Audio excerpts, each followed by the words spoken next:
Hello and welcome back to my craft room. It's time to do my week 5 pennant for my Boho Bunting. So here was, let's get it right. Here was week 1, week 2, week 3 and week 4.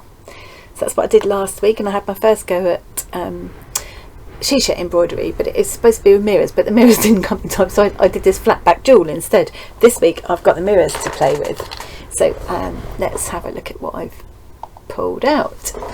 So here's my box of sari ribbons and all the little bits and bobs that come in those scrap bags that I get from Bazaar. This was, well, it's only the second mirror I'd ever tried to do this with, so considering that was only my second attempt, I'm quite pleased with it. I'm sure I will get neater and more precise as time goes on, but I love that, and I love the idea that you can then add lots and lots of decorative stitches radiating out from it, even just plain running stitches. So I'm going to do a bit more of that this week. I'm going to put this to one side and use this another time. I could cut it into a circle perhaps and create a motif with it, but I've got a different idea for this week. So this is getting a bit of a mess now. So it's a mixture of all the bits and bobs that you get in with the bags of scrap fabrics from Bazaar, and also there's a bundle of sari ribbon I bought from them separately. So here's my orts jar, which I've been using to make tassels and things with, and even the tiny bits I will use them to stuff pin cushions and things. I'm not going to throw any away. So little bits like probably that could go in there for now.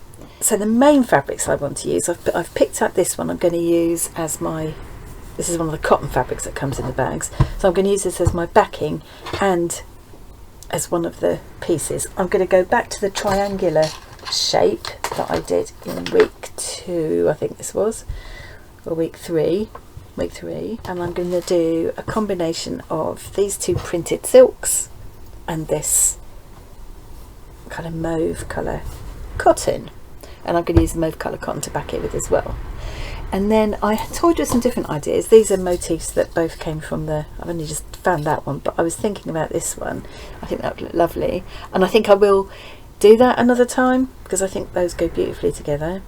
But I just really want to do the mirrors, and I think the mirrors and this will maybe be too much. I'd also thought about doing another tassel incorporating a feather on the bottom, also came in the scrap bags. And then I found this little dinky thing. This is so cute. It's got a little kind of a stuffed pom-pom shape and these little bells, so I think that's really nice. So I'm going to have a go at thread wrapping this bead and then stitch those two together to make a kind of dangler to go on the bottom. I think that'd be nice, so I'll use a coordinating thread for that. Right, okay, so I'm going to put them out the way, and I'd like to use a bit of these sari ribbons. I was going to snip a bit off. I could pick them to coordinate like that, or I could do a deliberate kind of clash. I quite like that. I think I'm going to do that. Okay, let's just cut a piece. Right, so let's do that and put the rest out of my way, otherwise it will just get a bit overwhelming. So that's my pieces I want to use. Here's what I'm going to turn into my tassel-y thing. I want to keep the feather out because I want to remind myself to use it, and I don't want it to get squashed in there. Oh, and I've got all these beads and things that came from the scrap packs too, but these flat back jewels I found in my drawers when I was rummaging through, hoping I'd already got some mirrors last week, and I found these. So it'd be nice to incorporate some of these into these pennants. So I'm looking at that now thinking, oh, maybe I should do one of them in the middle and then mirrors all around. It's nice too. That's pink. It doesn't look too pink on the camera, but love these. They're beautiful, but like, what else am I ever going to do with them?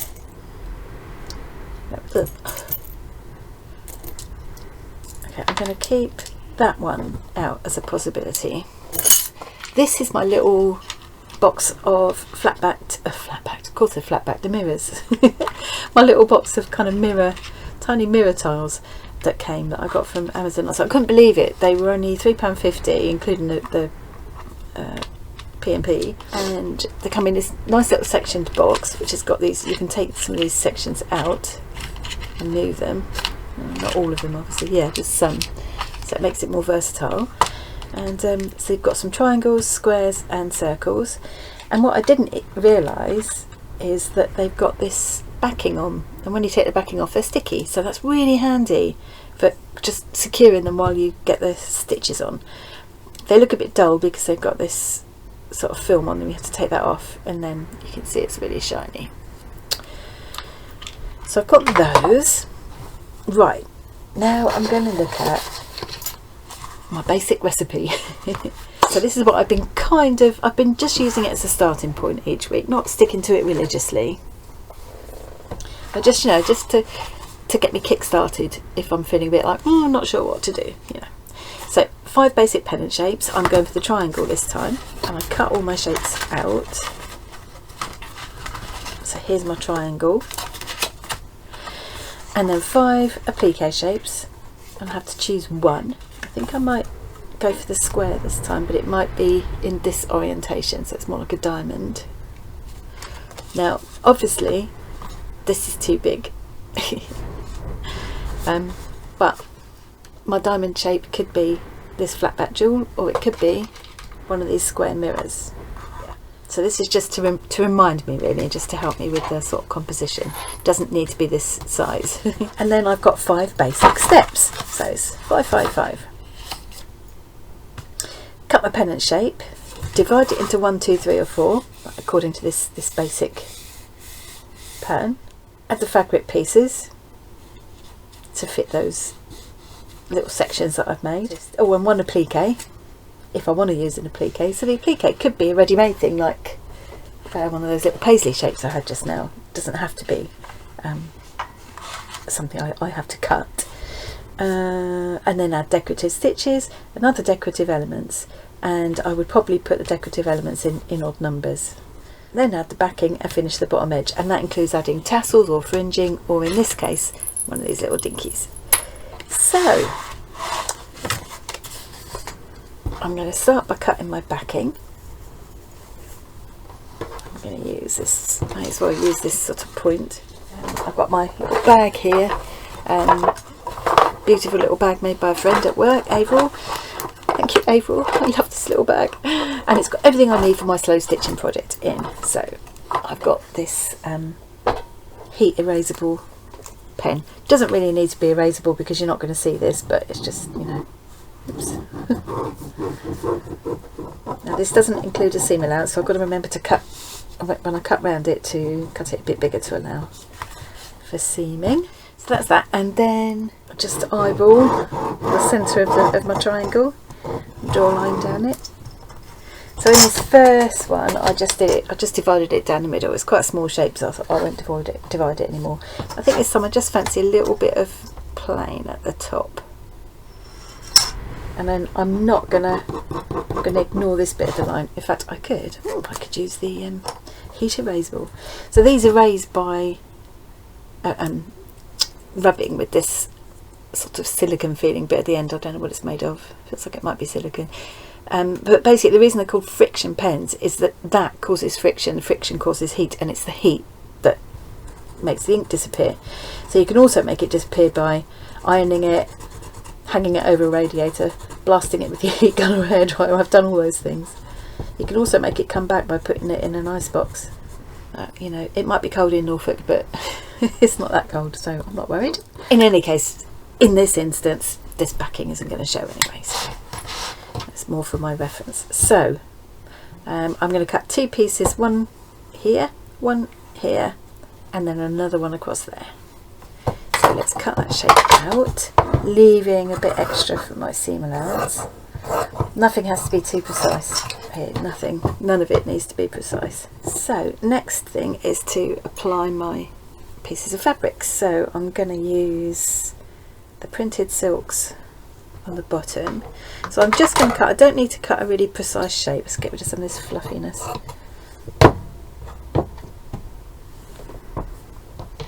Yeah, it doesn't need to be a precise shape. I just need to know that I'm cutting a piece that's plenty big enough to cover this section with enough overlapping to allow for seam. I'm just going to cut it in a big rectangle because it's easier. Okay.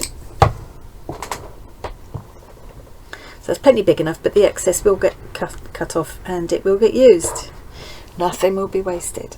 So then I want another piece about the same in this contrasting fabric.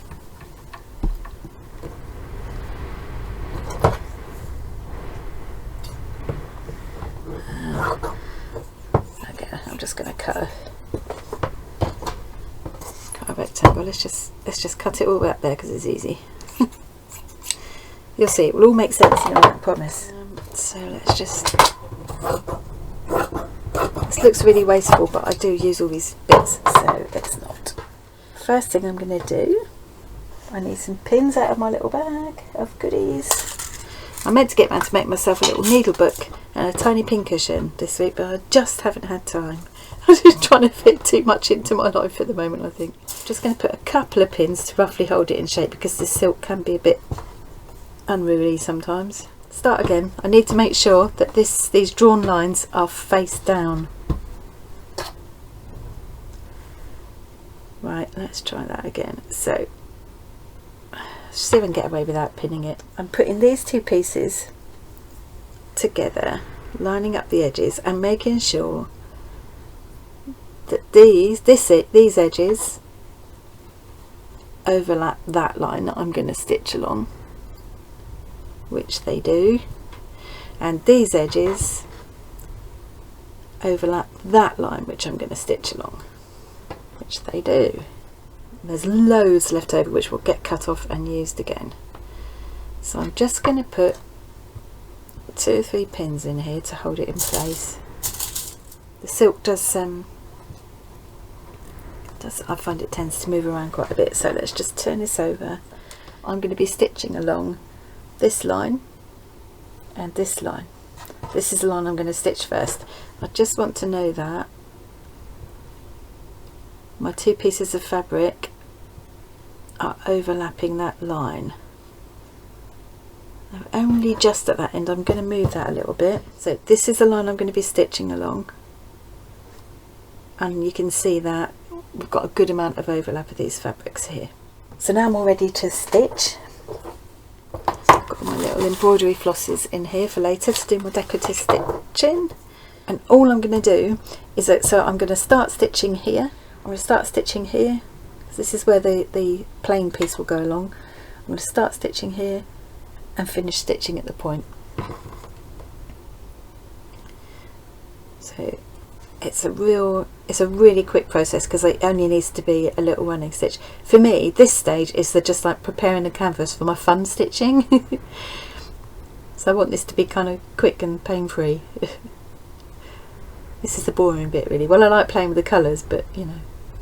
So now I'm just doing a pretty small, neat running stitch, and I'm sure anybody watching this doesn't need to be shown how to do a running stitch, but just to give you an idea of, you know, it doesn't have to be any smaller than that, because these seams don't take any strain at all, and all of the pieces get over sewn with the decorative stitching to the point where, you know,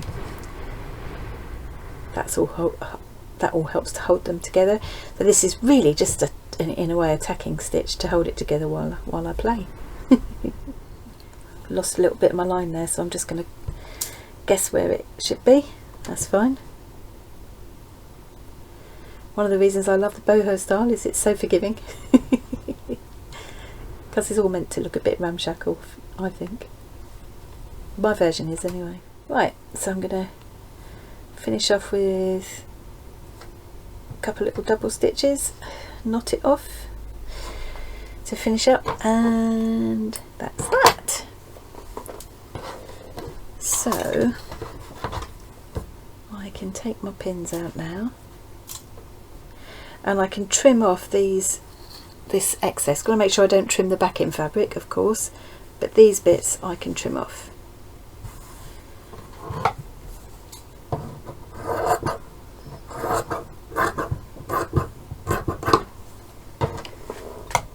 save for tassel making and things. So now if I put my backing down like that and open my pieces up, you can see that I've already applied my bottom two sections. I will be going around the edge later, but I won't do that till I've got the third piece on. I'm just going to use my new little favourite tool, my seam roller. Wish it wasn't so squeaky though. Okay, so next stage is I want to add this last piece of fabric on. It's going to be this, so more the same as the backing. So I want to stitch it on so that it comes out like that. So I'm going to lay it down this way, and I want to make sure that this edge and these edges are overlapping the line I'm going to stitch along. So there's the line I'm going to stitch along. Let's put some pins in. Okay, so when I'm going to stitch there, and that will give me plenty, almost too much overlap, but that's fine. Okay, so same again. I'm going to start stitching there and do a running stitch all the way across to there. Okay, so that's my little double stitch to start with, and now I'm just going to run a little stitch all along here. That's so quick and easy. There we go. I'm just finishing up with a little double stitch. Take these pins out and see what we've got. So now when I open that up, there's my little wheel again. So now I've got all my pieces appliqued on there. I'm going to just cut these excess edges off, making sure not to cut the backing fabric. Done that before. There we go. And these will all be lovely for my tassels, so won't get wasted, don't worry about that. Right, so now what I'm going to do is run another little basting stitch around this shape, and I will run it just inside the line I've drawn, and that's because I like the look of the extra stitches. I can take them out later if I want to, but I usually quite like the look of them. If I was sure I didn't want them to show, I'd put them outside this drawn line, because that's where I'm going to do my that's where I'm going to stitch my final backing piece on when I finish this. All I'm going to do now is just run a little tacking stitch all the way around just inside that drawn line. Got so many of these lovely vintage threads. It's nice to use them. What about that one? Quite nice. This one. I'm going to go with that one. Okay. And then I have a plan for something yummy to do with these empty bobbins when they're all done. Love the look of them, the old labels and everything. Don't need to leave an opening, because I'm not going to be turning this through. This will be backed with another piece of backing fabric.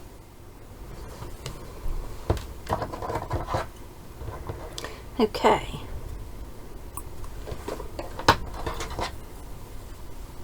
That's that done. That all looks okay. So now I'm just going to cut off all this surplus. So that's the base of my pennant all ready to go. Then I thought I might apply a couple of pieces of these lovely sari ribbons. Just layer it up like that. What do we think? What do we think? It's maybe too much.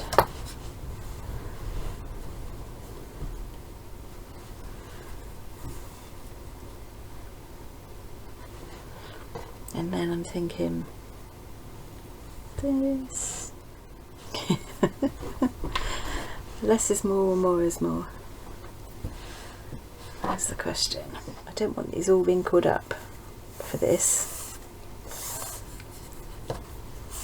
They're quite quite wide. I've actually torn them into 3 or 4 strips before.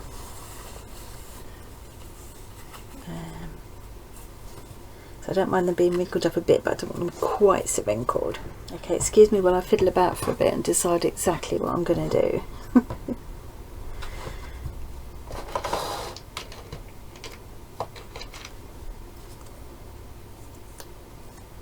Yeah, it's a bit hard.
I think I'm just trying to squeeze too much on, aren't I?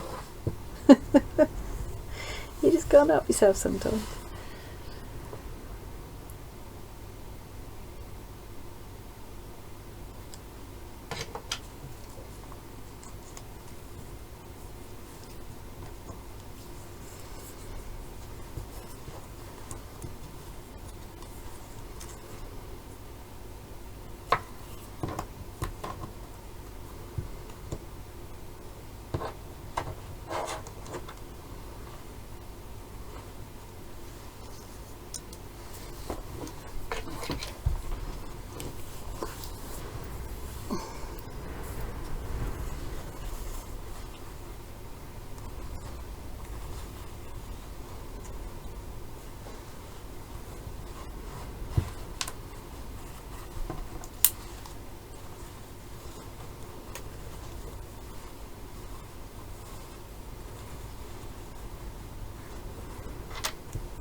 Right, so my rough plan is I'm going to cut actually a square of this one, and then I can fray out all the edges. So I'm going to put some of this one across. I need to tack all of that on because I want it to be not completely flat, but more like that. So I'll just run a lot of running stitches across there and a coordinating thread. Then I'll cut a square of this and apply that on with running stitches, and then I will come back and do my Shisha style embroidery to attach this square mirror in a diamond orientation, and I will do the same with this little chunky bead below. And then this, I need to do a wrap of this bead to make this pom-pom. I might find a smaller bead actually. I wonder if that's too big. I've got these little green ones as well. That might be better. Or a plain one and do a wrap. Ooh, there's a double one, look. We could make any of them a double one, couldn't we? Okay, but that's the last thing. Right, so I'm going to stop recording, and I've finished just tacking my pieces on. I've just run some lines of running stitch, and I shall do more of them, more decorative kind of stitches with the embroidery threads and stuff later on. And I've tacked the little flat back jewel on. That came with 2 little holes to attach it, and then I'll do some similar to this. No idea. I'll do some Shisha embroidery around it. So now it's time to stick the mirror on. I'm going to do that diamond orientation as well, like that. So I thought I'd just show you how I did that. Last week I showed the round one, this week it's the square one. So I've just taken that protective film off the top because I won't be able to take it off once I've done the stitching. And now I'm just going to pick off this little backing paper, so this is all sticky, and that would just help it stay stuck while I do the stitching. I don't think it would be enough to keep it there indefinitely by itself, it would come up, but it's certainly enough to hold it in place while I do the fiddly bit, which is a bonus. So I'm using this crochet cotton, which I've got lots of balls of in different bright colours, got a couple others as well, so this is a good chance to use some of them, and I thought these two colours will go nicely with that. So I've got a reasonably long length. I've got about, that's probably just shy of a metre, because I want to be able to go all the way around and do my initial grid without having to start a new piece of thread, but I don't want it so long that it gets unruly. So the idea is the first thing you do is create a grid of stitches going across this little mirror, and then what I think of as a kind of a blanket stitch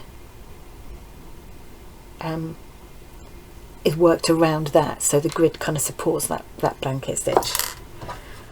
That's where I can describe it. I learned how to do this watching an excellent video tutorial by someone called Sarah Humphrey, I think it was. I will leave a link to her below because her tutorials are brilliant. She's got loads of other stitching tutorials which I will work my way through. So what I want to do now is I'm going to create a grid of stitches going right across this mirror, and I'm starting off just this would be the centre. I'm just starting off just to one side of the centre, and I'm going to come up as close as I can to the edge of the mirror, so I'm there. So I've got a knot on the other end so it won't come through, and then I'm going just straight across to the other side.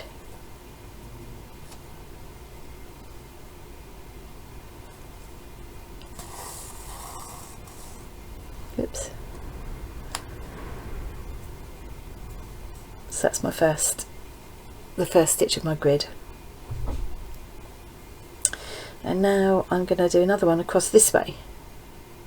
Again, this would be centre. I'm going just to one side of centre.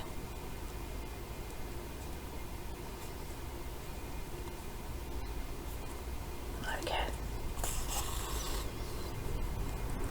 Straight across to the other side.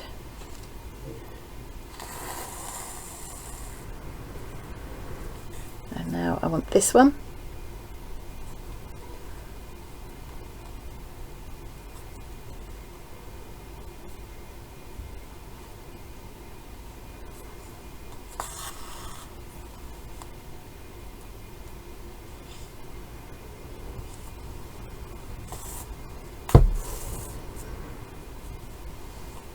And now the last one going across here, and this time I'm going to go over this thread and then just under that one. I won't get it to show. There we go. Yeah, so I'm just under that second thread. So coming up just off the centre, straight across, but going, oops, under this thread.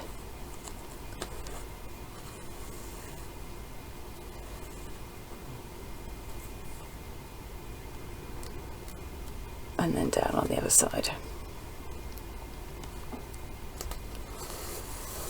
Oops. That's the first bit in my grid. So now I'm going to do, apparently some people will just leave it they'll leave it at that for the grid, and they'll work their kind of blanket stitch over the top. I keep calling it blanket stitch, I don't know what it's called, but yeah. But Sarah suggests, and I think it's a really good idea, doing another grid kind of offset to this one. So this time the lines will be going across that way and that way.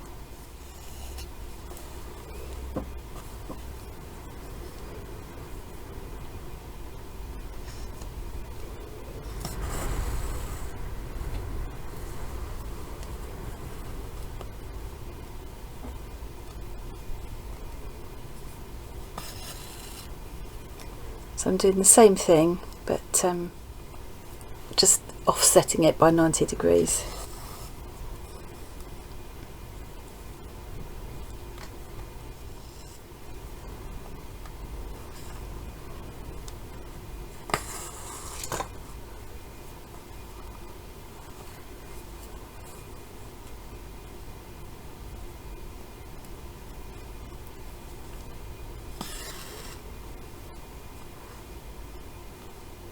And again going under that last thread.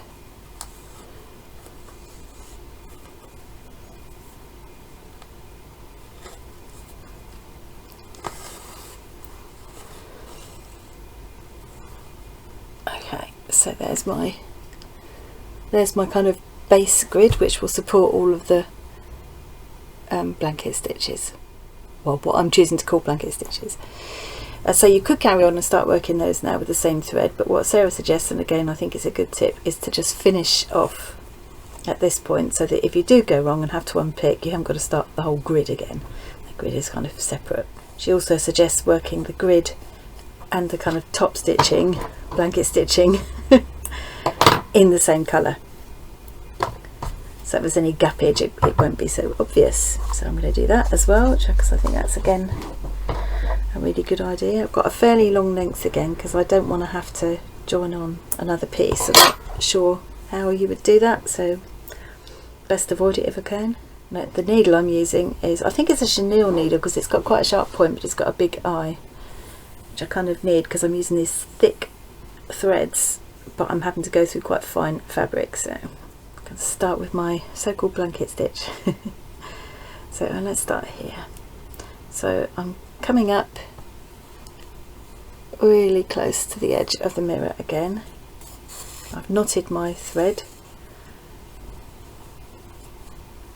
and now, so that it won't come through, and now I'm making a loop here like this, and I'm going to put my needle through underneath the grid stitches that I've made, but over the top of the loop like that. And this is where it kind of reminds me of the way you make a blanket stitch. There we go, and I've pulled it up. And now I'm going to go forward 2 steps and back 1. So I'm going forward about double the thickness of thread, I suppose, and then back halfway. So it's like a little back stitch that kind of secures it. And I am doing this at arm's length, holding it out under the camera, so it's feeling a little bit awkward, but once you get into rhythm with it, and if you're just doing it not at arm's length, it's really not too difficult. So now I've made this loop again. I'm going under those blanket stitches, but over the loop.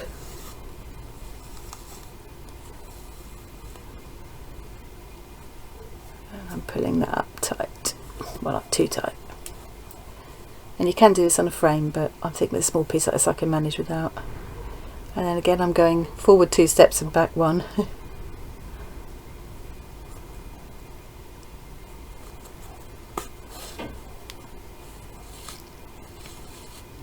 Just to make that little kind of back stitch. Making the loop. It's a bit more tricky doing the square shape than the circle,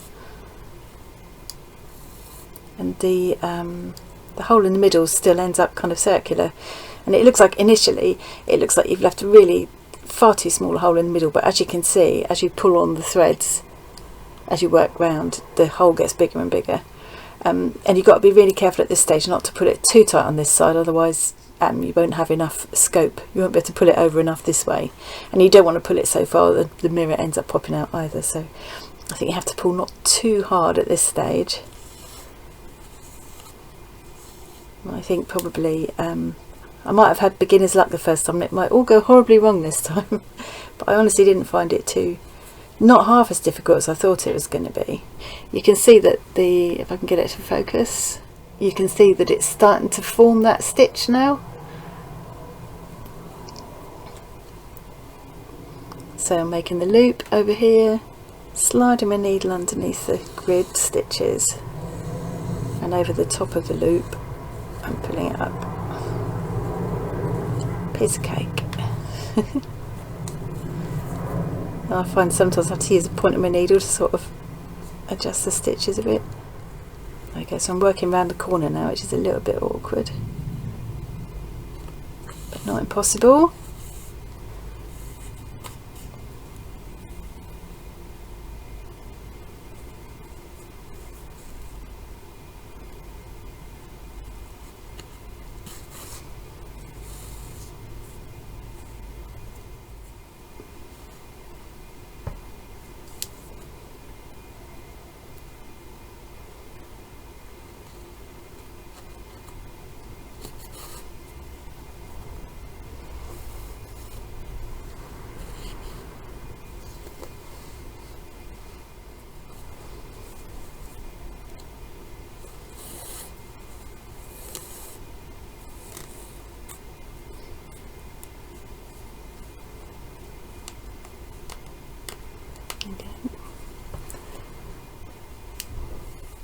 Right, so I'm going to keep working my way around the shape like that. It's a little bit, it's come out messier this time than it did the first time. It might be because I'm trying to hold it at arm's length. So I'm going to carry on and work around now. What was the other one? This was the circular one. Yeah, see that again, this is the one that I was trying to demonstrate how to do it, and so I was holding it at arm's length, and you can see it does get a little bit, I think it would be easier to do if I just hold it at a normal distance from my face. Carry on working my way around here, and then the plan is that I will do decorative stitching like I've done with this one around it, and I will do the same to this, and I will come back and show you all that tomorrow. So yeah, I will put all of that in my little sewing bag, and I can sit downstairs in the sitting room tonight watching a bit of telly, doing a bit of slow stitching and chilling out, and I'll come back tomorrow or the next day. I'm working tomorrow, probably Monday, and show you how I got on. Week 5, I'm doing 12 altogether, so nearly halfway through. Next week I'll be halfway through. Okay, see you soon. Thanks for watching. Bye.